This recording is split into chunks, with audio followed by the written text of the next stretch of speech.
The birth of John the Baptist brought great joy to all. Earlier, Zacharias had received the angel's announcement with disbelief, and so he was unable to speak. He forgot that God's promises are rock solid and recovered his speech only when he believed.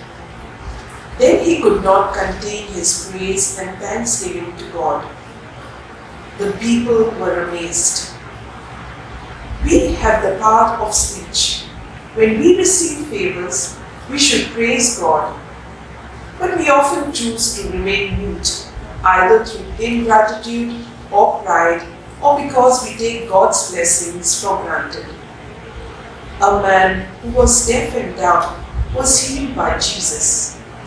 One moment he was unable to speak, and the next he could speak clearly. The people there too were astonished. They could not stop talking of the miracle and praising Jesus for his deeds of power.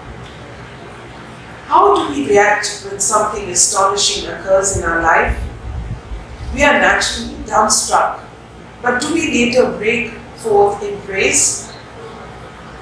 Giving praise should be second nature. This is the meaning of our existence. I praise you.